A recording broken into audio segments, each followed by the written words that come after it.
The final story is about the New York Times. Their really great article. Wow, really good stuff. Would human extinction be a tragedy? So the New York Times decided, you know what? We're going to take a break from our normal stuff and we're going to write a pro-human extinction article. Nothing weird about that. You know, from the people, they spend their lives criticizing Tucker Carlson. They want to ruin his life because he made a mean comment about illegal immigrants. But they're allowed to put out an article that's philosophical about, would it be good if every single human being on the planet were murdered and killed and destroyed and non-existent?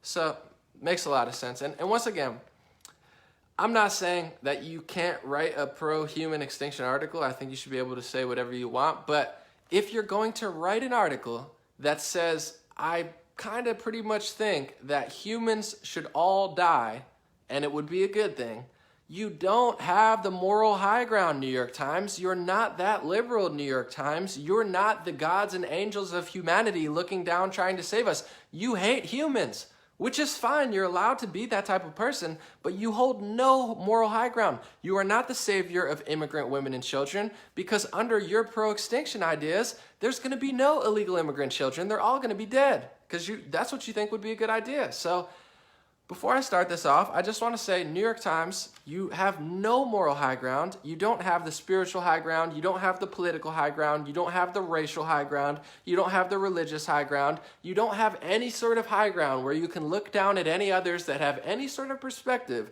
that you might think is negative or hateful. You've lost that because you've literally published a pro-human extinction article, which means every single human being on planet Earth dead. You published an article saying that would probably be a good idea. So you lose everything. You have no high ground and you can never get it back. I mean, you could have your opinions and stuff, but stop pretending like you're so much better and more righteous than everybody. You think it's a good idea for every human to die. Okay, I'm done with that little rant. So this was by Todd May. Todd May of... Well, according to New York Times, Mr. May is a professor of philosophy at Clemson University. So if your kids are going to Clemson University, in philosophy class, they're not thinking deep about how we can make the world a better place. They're not thinking about how we can really invent some things to make peace on earth exist. They're having conversations about murdering every human on the planet. So congratulations, Clemson. You got a real winner there in the philosophy department.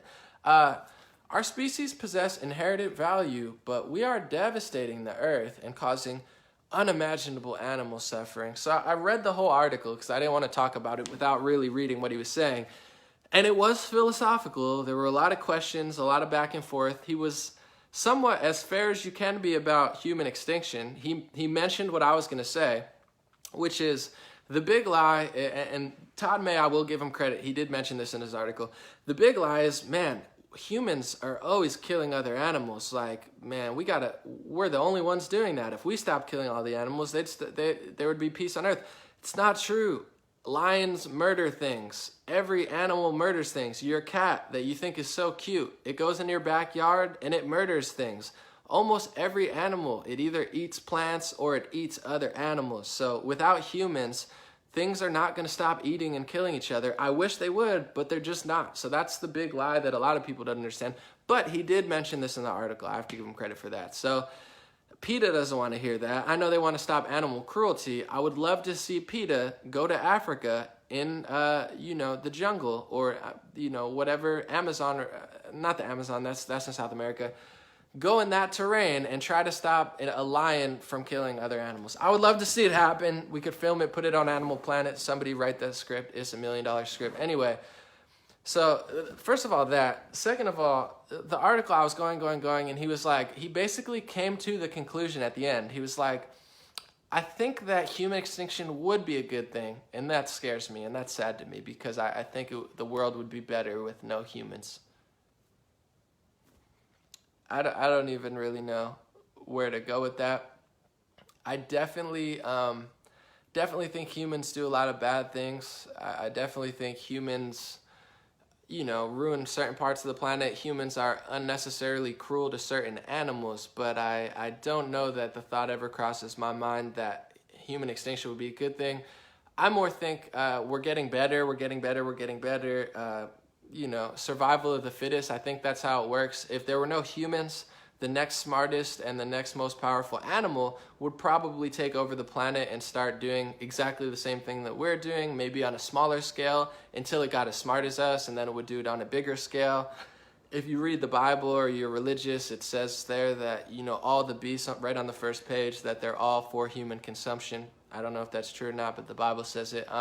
Anyway, I just don't even know where to go with this. Personally, I don't want humans to go extinct. I don't think that's a good idea.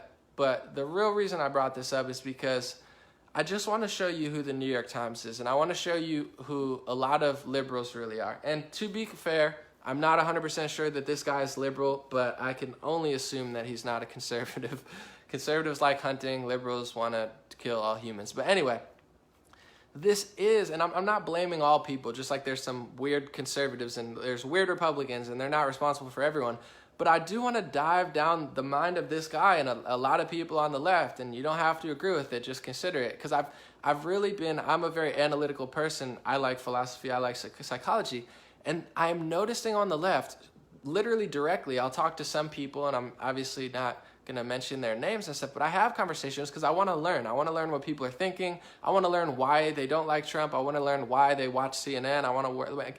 And I'm finding there is a lot on the left. I'm not saying everybody, but there is a big chunk that they actually are anti-human. They don't like America, and they kind of don't like themselves. So if you don't love yourself, you can't love others. If you don't respect yourself, you can't respect others. If you don't appreciate yourself, you can't appreciate others. So there is, like, psychologically, I'm noticing people do, like, it's not like they think they're doing the right thing. Some people do. But a lot of people, they know they're doing that, and they think, they're like, well, America's a bad place, so I want it to get invaded. It's not like, the news will never say that. The news will say, we're doing this because they help our economy, and they do this and that. And partially might be true, partially might not be true, but they pretend like they're doing it because they think it's good for America. But what I'm finding with a lot of these people when I talk to them, they don't think it's good. They actually just hate themselves. They hate America, and they're totally okay with it being destroyed because they feel very guilty for what it's done. I'm not saying that you can't feel that way, but just be honest about it. That's why I'm happy about this article. They're finally being honest about who they are. They think it's okay for all humans to die. And you see this a lot when you dive into the policies. Conservative values, low taxes, and I'm not saying a lot of Republicans do it. There's a lot of phony and weak Republicans as well. But low taxes, personal liberty, God, First and Second Amendment, the right to defend yourselves. They want to protect this country. They love this country. These are values that are inherently conservative, although not all conservatives follow them. But you go to the left, and their values are high taxes because they want a big welfare system, because they want to redistribute the money and have poor people get the money and bring the rich people down a little bit to help out the poor.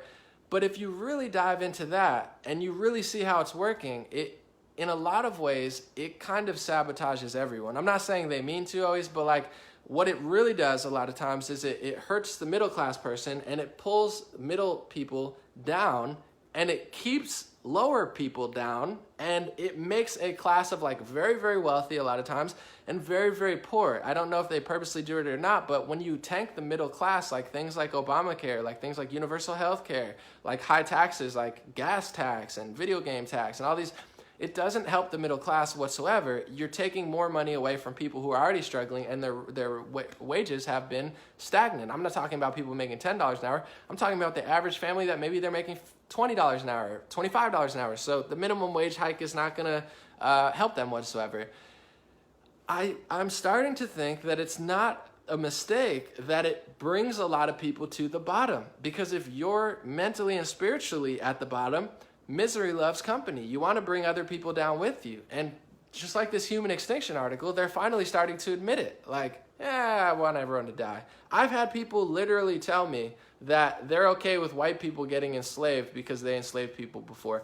At least they were honest and admitted it to me, but they'll never say that on the news. You'll never hear Don Lemon or like a white liberal on TV say, I want white people to be enslaved because white people were bad and we need karma to come around. I would respect that more because it's honest. What you see is these little scoundrels lying to your face, making up stuff about the military, saying all this stuff and saying, oh, well, going back and forth, because they don't want to tell you how they really feel. They're afraid to be authentic with you. And that's why I truly believe that they really don't like Trump, because Trump is very, very blunt. And people who live a lie, people who know they're living a lie, they don't want the truth. The truth is a total, destruction of their whole fake reality. So they don't like Trump or potentially other people online because they give it to them raw. But their whole life revolves around them lying to everybody. So why should he get to tell the truth and be authentic when I live a lie? And that's who I am. So they're not going to tell you on CNN or now they're telling you in New York Times. They're not going to tell you, though, we want white people to get crushed. We want the lower white. We want them to be enslaved. We want all humans to die. We want America to be destroyed, because the optics of that are very bad and very evil. But I'm telling you for a fact, I'm not going to say what percentage it is. I don't know how big it is. But a lot of liberals truly feel that way. They just don't want to say it. Maybe they have a few beers, or maybe they're, in a safe space where, it's not going to be published or politicized. And they'll tell you, I've been told this several times. They want people, and it's not coming from black people. It's coming from other white people feeling guilty, hating America to the point where they're actually admitting we want white people to be poor and enslaved, and we want all humans to die. And this New York Times article is just another example of that. On to the next story. Thank you guys for joining. I appreciate you.